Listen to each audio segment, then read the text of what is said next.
உங்க கூட்டணியில் இருக்கின்ற ராகுல் காந்தி அவர்கள் தெலுங்கானா மாநிலத்திற்கு சென்று அங்கே தெலுங்கானா அரசு ஜாதிவாரி கணக்கெடுப்பு நடத்த தொடங்கி வைத்தது யாருன்னா ராகுல் காந்தி அவர்கள். அப்போ ராகுல் காந்திக்கு ஒன்னும் தெரியாதா? அங்க தெலுங்கானா முதலமைச்சர் ரேவந்த் ரெட்டிக்கு ஒன்னும் தெரியாதா? அவங்களுக்கு அதிகாரம் கிடையாதா? பீகார்ல நிதிஷ்குமார் வந்து நடத்தி முடிச்சிட்டார். நிதிஷ்குமாருக்கு அதிகாரம் கிடையாதா? அதிகாரம் இல்லாம நடத்திட்டாங்களா இவங்க எல்லாம்? கர்நாடகாவில் நடத்தி முடிச்சிட்டா அவங்களுக்கு அதிகாரமே இல்லையா?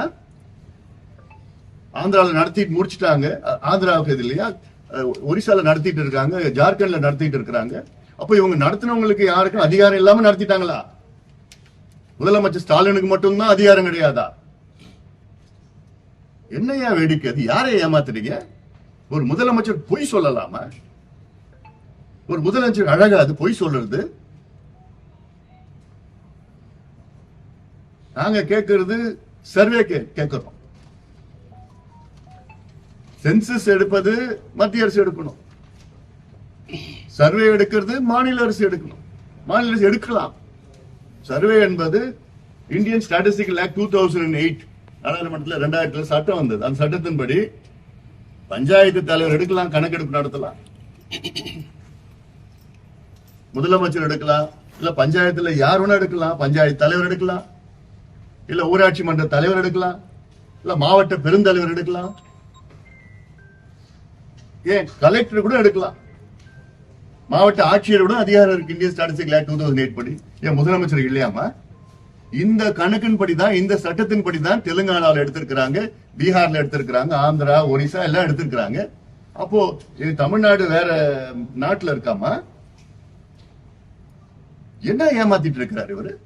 இவருக்கு மனசு இல்ல, பயம். இவருக்கு என்ன பயம்? அப்போ என்ன பயம்? அப்போ கோழத்தனமான ஒரு வார்த்தை சொல்லிட்டு இருக்கிறாரு, அதிகாரம் இல்லைன்னு.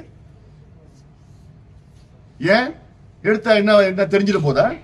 என்ன தெரிஞ்சிடும்? என்ன கணக்கெடுப்புனா என்ன? கிராமத்துல மக்கள் எப்படி இருக்கிறாங்க, எந்தெந்த சமுதாயம் இந்த இடஒதுக்கீடுல நமக்கு பயன்பெற்று இருக்கிறாங்க, எந்தெந்த சமுதாயம் பயன் பெறல, எவ்வளோ லட்சக்கணக்கான மீனவர்கள் இருக்கிறாங்க, அவருடைய வாழ்க்கை இன்னைக்கு என்ன நிலையில் இருக்குன்னு கண்டுபிடிக்கணும். மலக்குறவர்கள் இருக்கிறாங்க.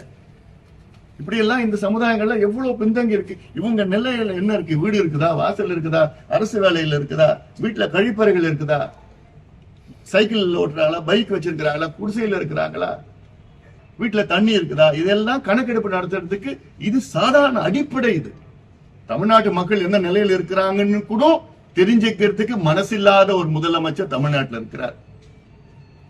எங்களுக்கு அதிகாரம் இல்லை. என்ன ஒரு வேடிக்கை!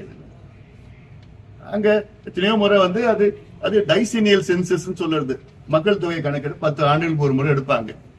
அதுல வந்து நான் இப்ப சமீபத்தில் நாடாளுமன்றத்தில் பேசினேன், இந்த கான்ஸ்டிடியூஷன் டிஸ்கஷன்ல நான் பேசினேன். நீங்க பாத்திருக்கீங்களா இல்லன்னு தெரியல. 7 நிமிஷம் ஆரம்பி கொடுத்தா 7 நிமிஷத்துல என்னென்ன இஷ்யூஸ் பேசணுமோ சமூக நீதி சம்பந்தமா நான் பேசிட்டேன். அதுல தெளிவா சொல்லியிருக்கிறேன். 10 ஆண்டுகளுக்கு ஒரு முறை வந்து அதுல எஸ்டிக்கு பட்டியலினத்திற்கு ஒரு காலம் இருக்குது, பழங்குடிக்கு ஒரு காலம் இருக்குது, சிறுபான்மையருக்கு ஒரு காலம் இருக்கு. ஏன் ஓபிசிக்கு ஒரு காலம் வைங்க, முடிஞ்சு போச்சு.